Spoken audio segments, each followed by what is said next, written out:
Recently on Disciples of the Eight, dinner with the Spectacles was interrupted by none other than Jinnabon, the leader of the Eight.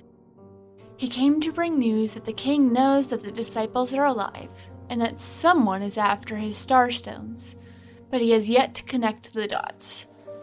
Also, Asmodeus takes offense at their continued existence and has sent his daughter to rectify the situation. He also gives them a new quest to find a man with golden eyes that no one can remember to ask about to the next key. Iromae is pulled aside by a few of the wizards to share her story and make sure that the details line up with what is expected. And she was surprised to learn they may know exactly who she is. They all go to bed with a lot on their minds, but first things first the next day is they have some shopping to do to prepare for the next leg of their journey. You notice a little bit further down from you, 2 doors open, and out of one steps a very, very curvy, almost lithe, and very feminine-looking dragonborn man, followed closely by Tim. And from the door next to that comes Mike. Tim, really? So did you all hear about the craziness that's happened last night? Tim immediately kind of looks at you like deer in the headlights, and then just looks out the window. Not that. Whew, good, I was afraid there were thin walls. And you hear just a from the Dragonborn man as he walks a little bit quicker down the hallway. The Romans just gonna respond, not as thin as there are at your inn. Hey, shrugs. And Mike goes, hey, we paid good money for that insulation. What color is Tim's new friend? It's hard to tell. The light is kind of wonky, and he's got a fairly full body robe on, but he's either red or copper. You're not 100% sure, though. Cool. Mike is just kind of in a very heated exchange with Callie. He sees you guys, and he does a quick head count, and he looks back at Callie. Does this have anything to do with Linguini? And don't get ahead of the story. Wait, is it Callie or Michaela? Sorry, Michaela. Sorry. Yeah, I was about to say, wait, when did she get here? My bad, Michaela. Okay. He looks at you and he goes, where's your cook? Oh, no. I'm not sure if I knew I would tell you. Unless, yeah, not inclined to tell you right now how angry you are. So what's happened? And he just looks at you, and he looks at his daughter, and he looks at you, Uh-huh. and he looks back at his daughter, I'm getting an idea. and he sighs, and he goes, I'm only 60. I don't know that I'm ready to be a grandfather. Is anybody... Well, it seems like a conversation I want no part. And at that, Michaela kind of draws herself up. She's got the dwarf stock in her, so she's a little bit brawnier than her dad, but she's still a kid. And she looks down at him and she goes, it was one time I'm not even pregnant. And walks right back into the bedroom. It slams the door, and he puts his head in his hand. He goes, I know that could have gone better. Uh-huh. I don't know that I could have done it any better, but I am confident that could have gone better. Those statements are accurate. I don't think anyone's really prepared for becoming a grandparent. And Romy just kind of gets this like momentary disturbed look and just like shakes her head. He looks at the group and he goes, he talks like an elf. I can't have a son-in-law that talks like an elf. It'll destroy my credibility. As a... Oh, you have not met any elves yet, have you, good sir? Oh, there's that half one over there. Hello. And that really dark one. This is not as bad as the elves we ran into earlier. My invisible boyfriend. And And his hip. kind of at that time, all the doors opening and closing, a very satisfied and relaxed-looking Linguini steps into the hallway. Takes one look. Who is looking past Mike and Tim's doors. Oh yes. I try to go back inside. You guys hear the door open. You Nope, you don't I see can't anything. save him. It's like anybody that's just kind of looking that way sees it, and he's not being sneaky. He's just got the walk. You guys all know the walk I'm talking about. And he opens the door and he looks over and he sees Mike. Tim is looking at him over Mike's shoulder. And Tim just really quickly shakes his head no. And he just immediately steps backward and closes his door. That's I'm a smart doing the move. same thing I roll for it. To get it away, to get noticed. Has anyone explained to you how we found him? Shut. I don't know. Shush. Yes, I've heard. Don't care. Please don't kill him. Look, I she's swear your baby I girl, but at some point, I don't know, they gotta fuck off. Look, okay? You sound like her mother, and I don't need your shit right now. I'm just gonna ask the guy, are you a god by chance? Who are you asking that to, Mike or Tim? The dude that's here for the cook, Mr. Reputation. Oh, Mike? No. Mike. No. Okay. As long as you're not a god, Mike, I'm gonna need you to move. It's very crowded in this hallway right now. Hard to breathe. Tim giggles a little bit. Tim is in his murderer attire. He's in that outfit that seems to just kind of drink in all the light. And he kind of cocks his head. He goes, don't we still pay you? Oh, you pay me. Oh, okay. Well, continue. The minute they start really digging into how he talks to his own daughter, I chuck 3 gold at Vikros. I'm like, I'll take some into Weathergate. It's breakfast. I'm gone. I'm done with this conversation. Not a place I want to be. Iromae's just gonna look at Mike like, you're not going to kill him, are you? No. Promise. Have your word. As he says that, he kind of hangs his head and he walks past his door, down another door. He walks up to Linguini's door and taps on it. Iromae's gonna stay and watch this just in case. The door opens and you're able to see Linguini with a good bit of trepidation kind of slowly open the door and look down. And Mike just sigh and put his hand out. We apparently need to talk about things. May I? Now you committed, Linguini. Mike walks into his room as Linguini kind of steps back and he looks at you guys, gives you a very timid smile, and closes the door. Iromae just gives him a friendly nod. Also, I don't know if I mentioned, at some point before we got here, she did pass the tree sap off to him and, like, explain how to use it and all that. Oh, Help with gotcha. yeah. For all of his scars from his beatings. Yeah. Because he's still a kid. Her scars aren't that bad, and she kind of deserved it, so. Okay. All right, I'll keep that in mind. It was, like, had, like, been used, like, twice, maybe. Yeah. You still had a bunch of uses, so I'm not too stressed. Okay, so Tim is in the hallway, and Tim is just full on belly laughing at this point, and he's kind of wandering down the hallway. He hits a corridor, and you guys hear him go bar, and then poof, and he's gone. That man has the right idea.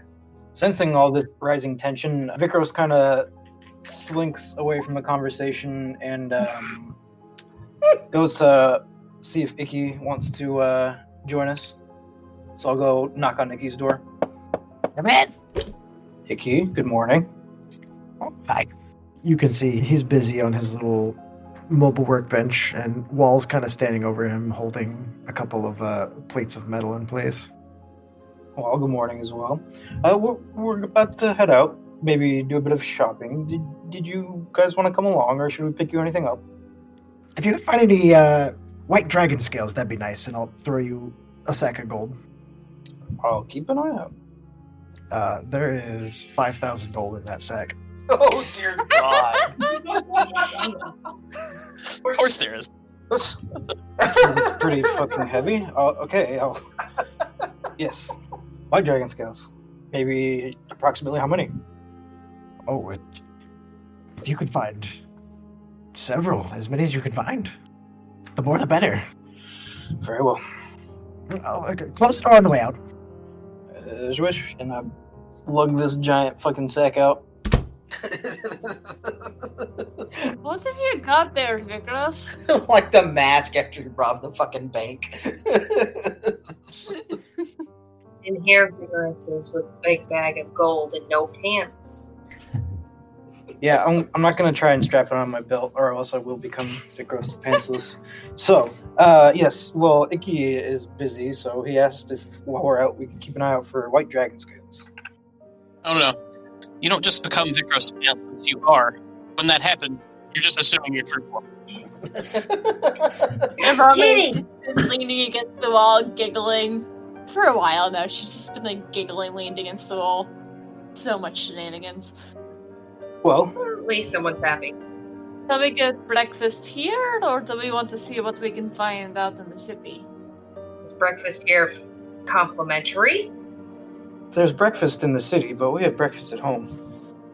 Is it complimentary? Because I'm where it is at. Pretty food is good. I'm gonna jingle this giant bag of coins and say, I'm You have not a too bag worried of about it. 5,000 gold. Sure, as long as we find cities to have our fighters get in fights in. That's all of our money. We could keep doubling it. Tripling it. There's the one here. It's going to take some time to get into it. But yeah, let's go get some breakfast. And see what we can find in terms of warm clothing. Alright, I'm gonna pull out my parka before we go, and then we go. Is that going to be provided by the contract holders, or am I going to have to spend my money on these?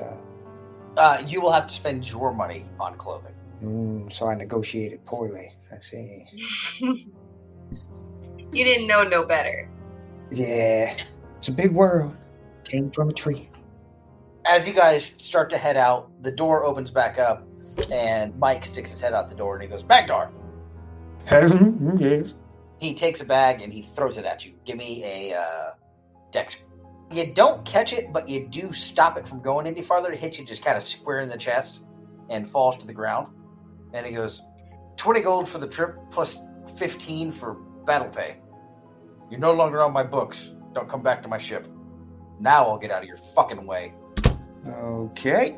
And Oh he shit! closes Someone the just door. got tan. It's like someone's in need of employment. Yeah, no good.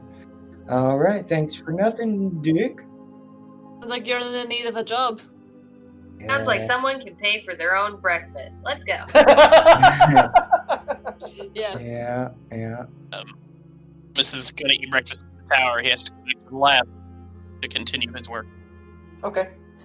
And yeah, if Romy, she's still wearing her face covering out of habit, but it's not as like tight. She's probably not going to fish it with as much as she usually does. Just it's habit. She feels real weird without it. Okay. Were you guys getting breakfast in the tower, or were we going out of the town? I think we decided out in the town because we got money. You kind of see a couple of wizards walking by. They hear the conversation. They go, well, did they tell you how to leave? No, they neglected to mention that. Okay, well, it's very simple. Say front door or out. And then proceed. It might be Wonderful. safer to say front. Thank you. Yeah, the clearer the better. I will say Needs to do so. front door as well. Okay, so Front door and yeah. front door, Yeah. front door, front door. Everybody saying front door? No one's brave enough for out. Come on. Magdar's saying, because that's what I really want to know what happens. You want to know that?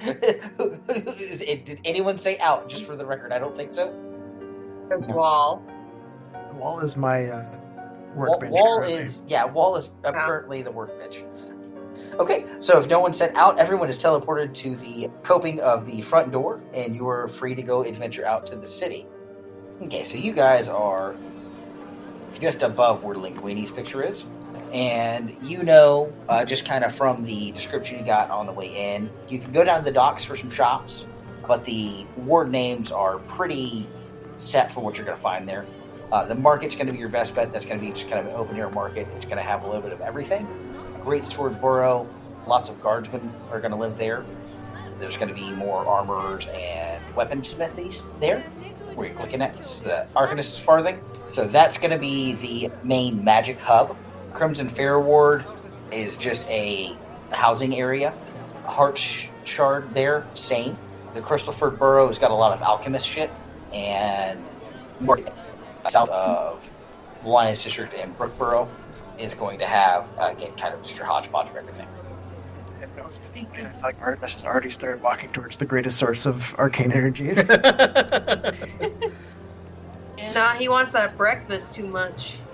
I'm eating the breakfast in the tower, and then I'm going to go back to the lab, because, like Ikki, I'm working on Perhaps maybe, like, sort of start in the docks and then just kind of, like, work our way around. So you're going to go down to the docks and then just kind of work your way up? Yeah, because I feel like docks would be a good place to find food as well.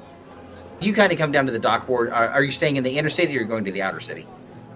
I would like to follow my nose and see if I can't find any good, like, street vendors or maybe a good bakery that's for us on upcoming morning. Okay, go ahead then and give me a perception check, and we'll see what you can find.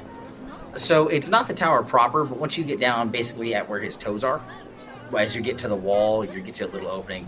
There's a ton of vendors around there. You notice a couple of full-fledged restaurants, a couple of carts selling baked goods, and stalls selling all kinds of stuff. Ladies, Magdar, I believe we found what we're looking for. Oh, wonderful. I concur. We can go find food. I eat honey out of my hammer. You just start licking your hammer. Sure. While making steady eye contact with somebody. Like a giant Tootsie Pop. Oh, one. A two. How affected am I by the cold weather? It's not as bad now that you're not up high, but it is still uncomfortably cold, and you're pretty confident if you're going to need to go out and do anything outside of the walls where the wind's going to actually hit you, you're going to want some cold weather gear. Clothes that are warm, does that count as armor? No, it'll just be for you just covering. Okay, yeah, so I'm just going to go to the clothing vendor and get myself set up with some warm weather gear. If he's looking for, like, a shop for clothing, I'd like to help him out, give him this. Yes, I'd say, are we splitting up to go shopping, or are we all just kind of, like, moving in a mob? Oh, hey, I want to go here, and then everyone follows. Oh, hey, I want to go here, everyone follows. Oh, we should definitely move as a horde through the city. Oh, yeah. Yeah. I second that. It's only because one of you is carrying a huge sack of gold. Also, not gonna lie, as we're walking around Iromae's, she's looking to see if there's anyone that she recognizes, but not in the "are they gonna kill me" method, but in the did anyone I know make it out?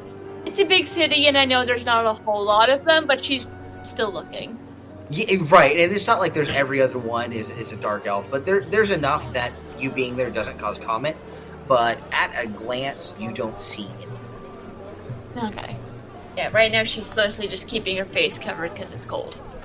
You guys are able to, even in just kind of staying in that little dock district, you're pretty close to the river, ships parked at docks every, so often. You're able to find a clothing store not far from where you ate breakfast. It looks like everything is pretty reasonably priced. It looks like, with the exception of Magdar, and that's just because he's such a huge individual, most of you can get your warm or cold weather gear for 8 gold piece an outfit.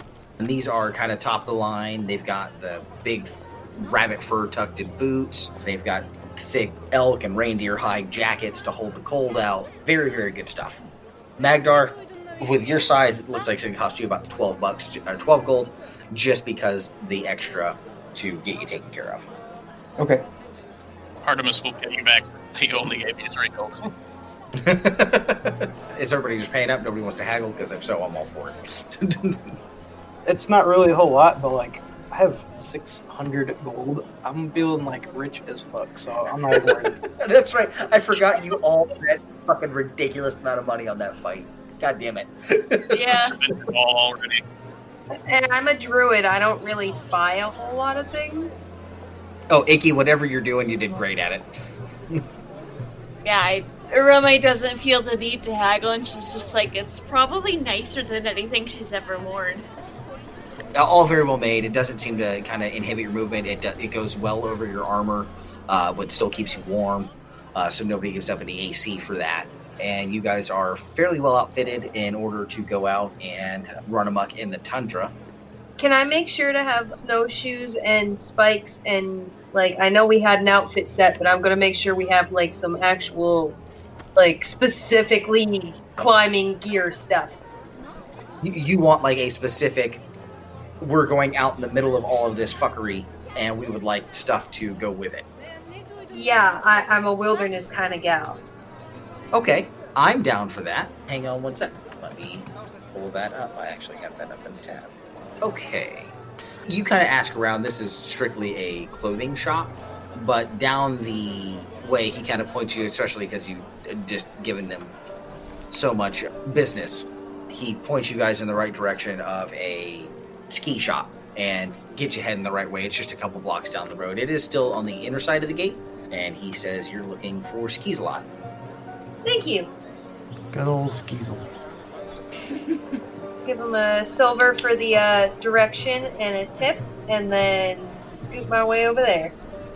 And the rest of us follow. Imagine now that we have warm clothes, we're in less of a penguin huddle, but I imagine kind of on the way over here, we just subconsciously penguin huddle. Formation. Some of you may have had experience with cold before, but Magdar has spent his entire life living off of the coast for a short while, and before that in a rainforest, in the hot rainforest. So I am sure he is having a great time in this frozen hell. I imagined myself in the center of the huddle, being very tall and just looking around, completely not trusting anything around me at all. Oh my gosh! I'm not the paranoid one for once. Vikros, where are you on the huddle? Well, AD would be leading right now. That puts Magdar in the middle. I'll be on the left flank. Okay, so you're kind of out in the street proper. Everybody give me a round of perception checks. Oh, for the love of... Dear God. Alrighty. I rolled a 1, so plus 4, that's 5. Okie doke. Okay, so we've got... Who's got above a 17? I do. Okay, you've got an 18. You notice there is a group of children that seem to be kind of pacing you. You're not sure if it's the same kids every time, but you do notice that there does appear to be children that are at least keeping you in eyesight at all times.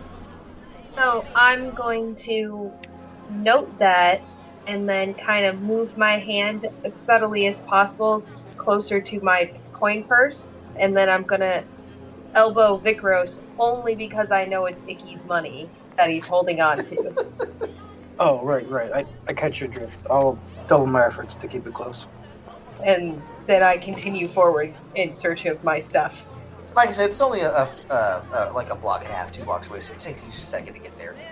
But you go in, and there's all manners of skis, there's snowshoes, there's some sleds and dog harness if you got for what look to be racing teams, slightly larger harness for a horse, possibly reindeer or elk if those have been tamed.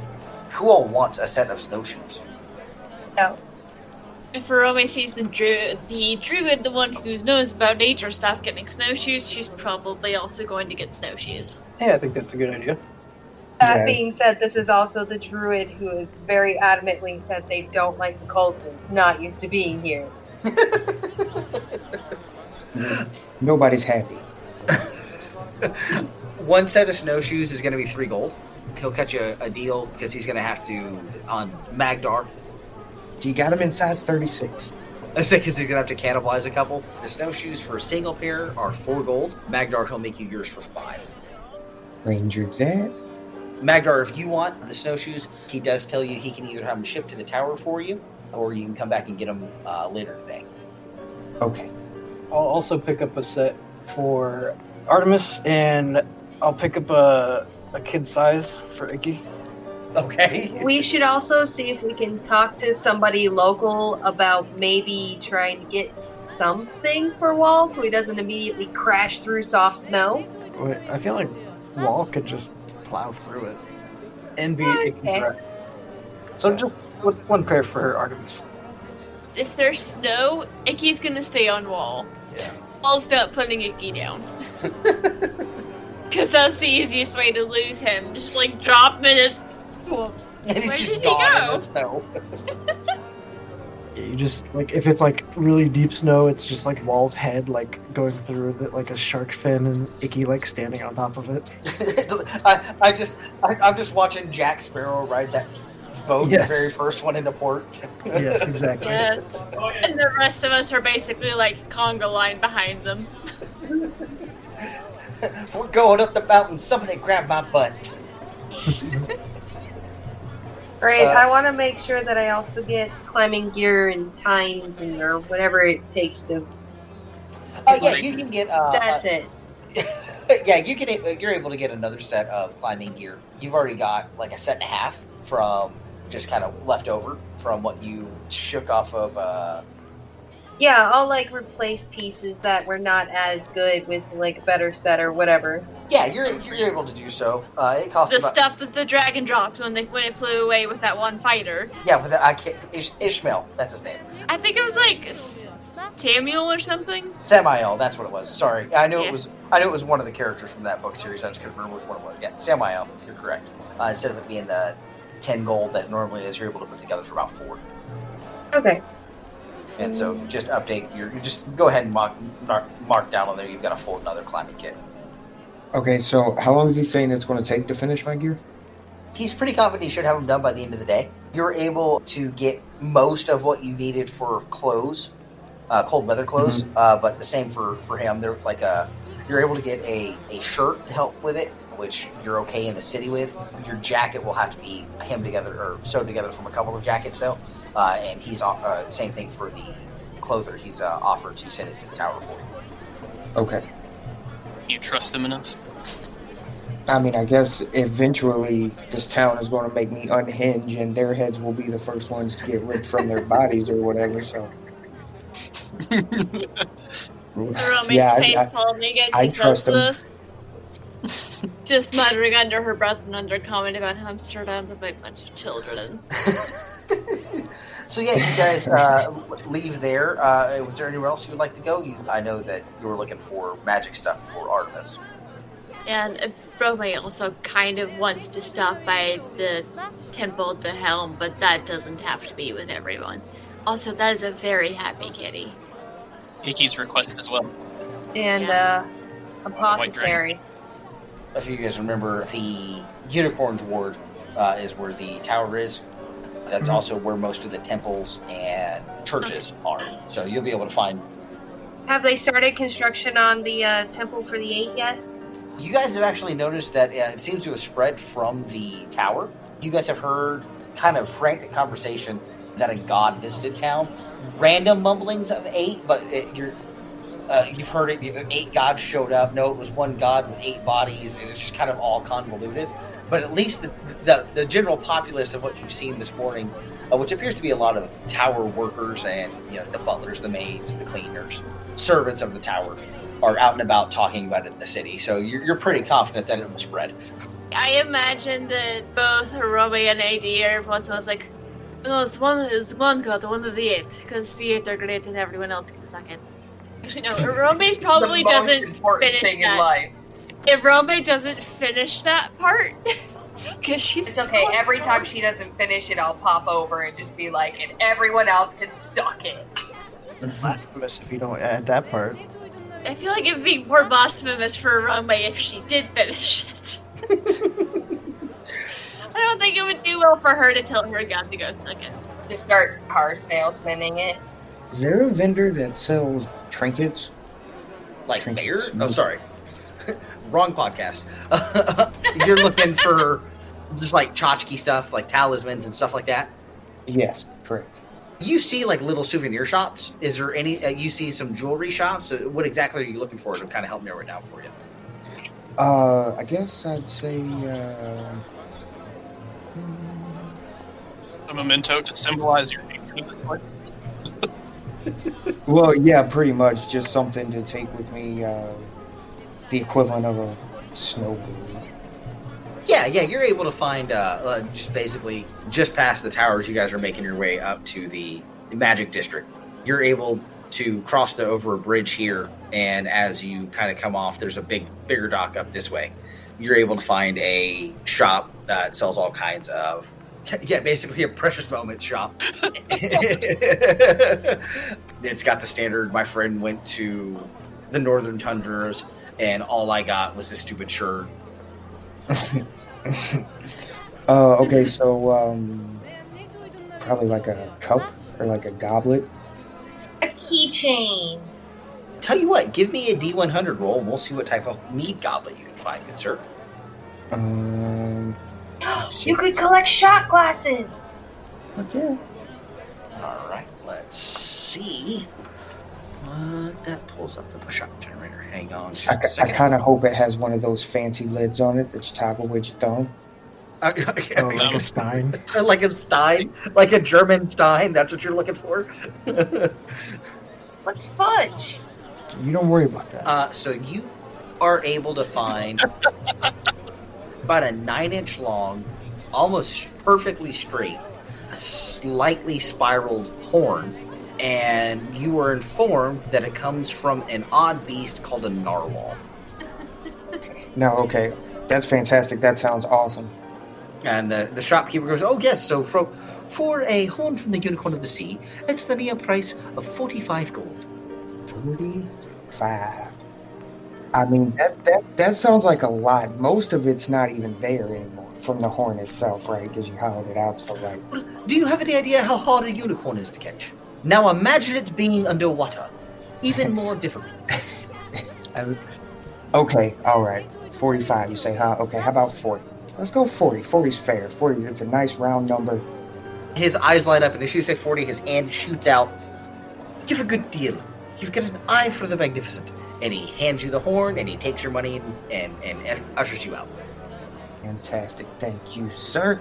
And now I'm just going to use, let's see, I have like 50 feet of rope here, so I'm just going to use a length of it to tie it around the big end of the horn and strap it to my waistline. It actually has a white leather strap.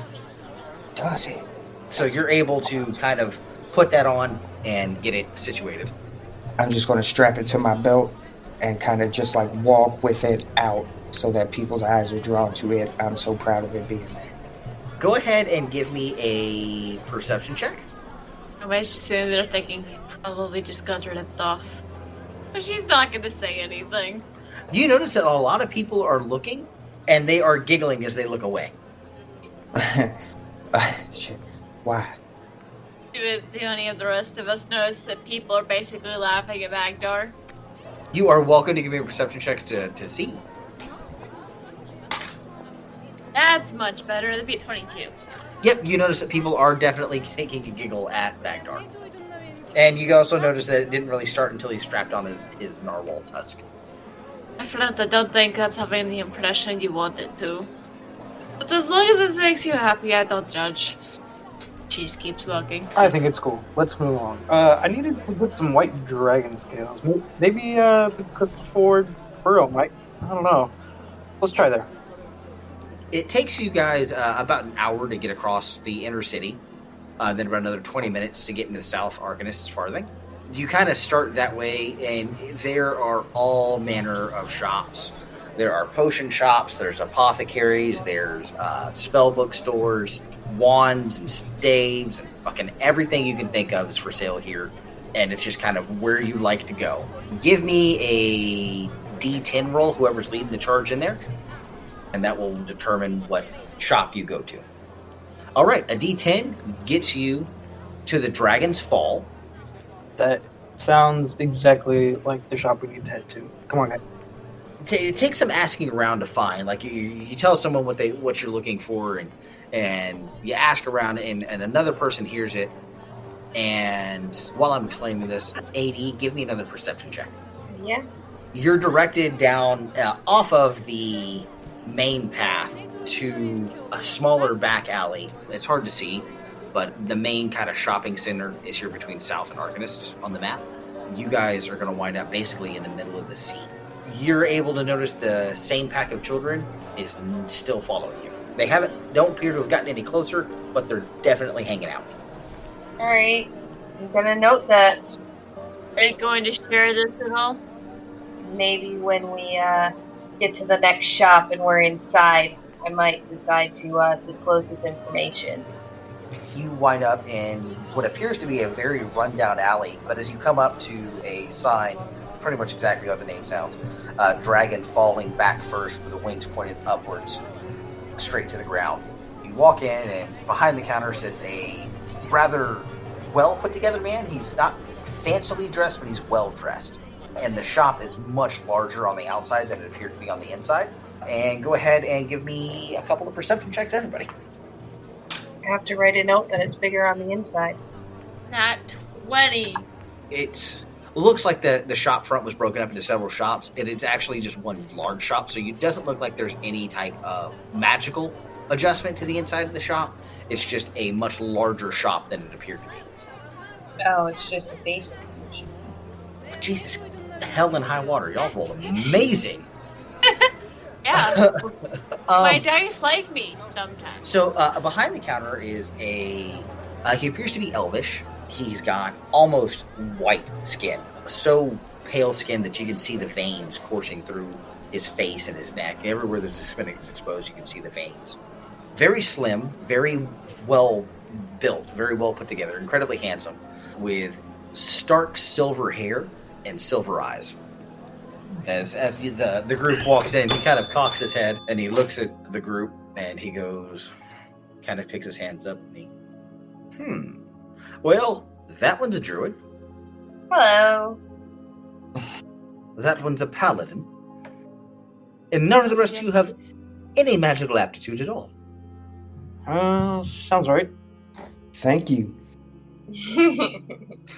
He looks at you and he speaks to you in Goblin, and it's the exact cadence and pattern that your own tribe uses. And he greets you with, "It's good to see that the blood has expanded their horizons, and welcome to the world." Is that me? That's to you. He's talking to me. Like I said, it is in the exact cadence, and the word structure is exactly what your tribe would use. So it is obvious that he knows quite a bit about you. Would I be aware of any stories in my history of somebody, an outsider or something? Go ahead and give me a history check, and we'll see if you can remember any stories about a gentleman that looked like this in your lifetime. You remember hearing stories of elves. You didn't really pay attention. It didn't have a whole lot to do with murder and drinking, so you didn't pay a ton of attention. You may have kind of vaguely remember something about an elf with silver hair, but nothing really stands out to you. Right, okay, so I'll just, in the same dialect, I'll say to him, I've heard of those that could speak our language, but never thought I'd meet one. And he nods his head. Well, it's been quite some time since I visited the Blood Vale. It's good to see that the call rings strong, and you're still around. If only under better circumstances. And at that, he just nods. Were that not the case for all of us? Mm-hmm. The rest of the party, you guys are... This is the first elf, even since we've talked, that you have met that does not have that very, very distinctive Cajun. elven dialect. We're always amused by this. But to also be fair, as far as I can remember, this is the first moon elf that you guys have met. Yeah. Pretty much just been wood elves.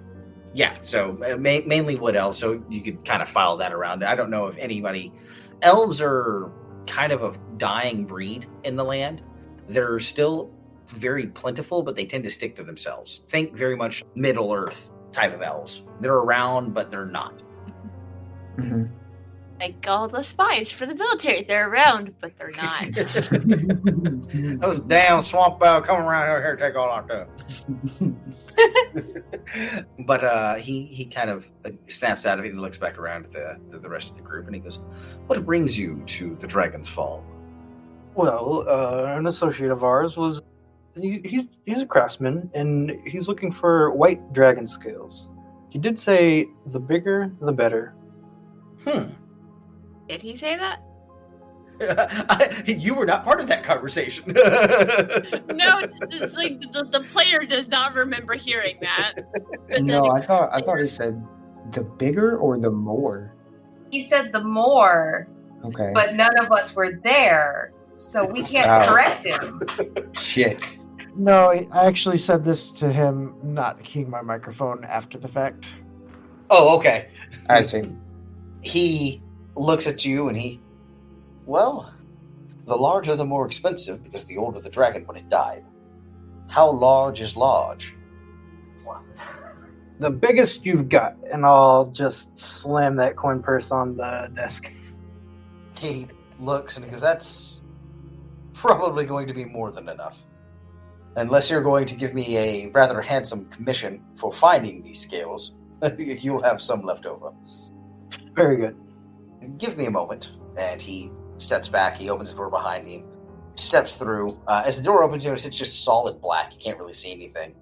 A few moments pass, the door opens back up, and he comes back out, and he sets out, give me a D12 roll. Okay? He sets out 9 dinner plate-sized white dragon scales. Oh, not bad. Awful purdy there. those are quite nice. 1 should do the trick, but 2 wouldn't be a bad idea. I don't know how or what he crafts if something goes wrong. He looks down and he goes, these are from the tyrant dragon Nyavarantid, killed on this tundra. He was something of a legend, also known as the White Death and the bringer of the ice. Well, he done that. 2 scales of this size, 300 gold apiece. 300, you say? Well, I should have been a little bit more specific with Ikki, but I know how he is. I don't want to disappoint him. Could I take the lot? You say the lot? Yes, all 9. He did. Mhm. His eyes kind of glint. And he looks at you and he goes, I tell you what, for all 9, 2,400, and I get to meet your artisan friend. Very well. I think you would. I think you would be fine with the meeting. He nods. He's an interesting one, just a heads up. He goes, good. Bring him here. He may collect them. And have him bring the gold himself. Not that I have an issue with intermediaries. It's not that you don't seem the upstanding sort, but I must make sure that these are being used for the right reason before I'm willing to sell them. I guess I could see where you're coming from there. Just remember, the artist is the artist. I want to ask him in that goblin dialect, Huh? why? Why what? Why won't you let us just buy them? Like, why do you need... Basically, why are you hassling us, bro? The why and the how of what I have is my business alone. But the why I won't give them is as I stated. With these, great good or great evil can be done. And it is my job to ensure that no evil befalls our fair city. Okay, so I like these people. So, if you mean to do something underhanded, I'm not going to let you, man. Roll insight for me to see how he responds to that. Oh, not Poorly. That's good fail. In the meantime, the people who have no idea what's being said, I'm going to tell them about the kids that have been following us. Okay, yeah, do that. Give me a minute. I need to get this response correct. Is it the group over there, Iromae says? She's like not really. She's like pointing very subtly and describe some of them. Yeah, that's the one. Been trailing us for a couple blocks now, store to store. Not that uncommon in a major city, I imagine. They're either going to be beggars or thieves, or they're watchers, which also means somebody wants to watch our group. Well, Could be some of the people we're staying with, or perhaps the children are interested because we're different or new. Vikros was not offended by this vendor's request, so he's going to take his backpack, put it on New York City traveler style backwards on his chest, and put Ikki's gold back into it. Okay. Still deciding how bad Magdar is about to get his ass chewed? I know, it's... So, saying that, you see that for a moment he is kind of taken aback. He appears to have taken it as an insult that you would question him. And he is incredibly annoyed. And the rest of the party, go ahead and give me, you guys can't see what's going on, but go ahead and give me perception checks. Because with that 7, Magdar doesn't read a whole lot into it. Thank you for joining us, and stay tuned next week to find out what happens on Disciples of the Eight. If you don't want to wait, you can get early access to our episodes over at patreon.com/pseudonymsocial. If you like our show, please consider leaving us a review on your favorite podcasting app so people can know where to find us. We couldn't do this without your help. Disciples of the Eight is a production of Pseudonym Social, changing reality one story at a time. It is DM'd by the amazing Bob Tidwell and produced by me, Brianna Toybert, with music by Patrick Chester of Chester Studios. We have Brock as Ikki, Ryan as Wall, Matt as Vikros, Spencer as Artemis, Cash as Magdar, Kara as the Anonymous Druid, and myself as Iromae. To get more information on this or any of our other shows, check out our website at pseudonymsocial.wordpress.com.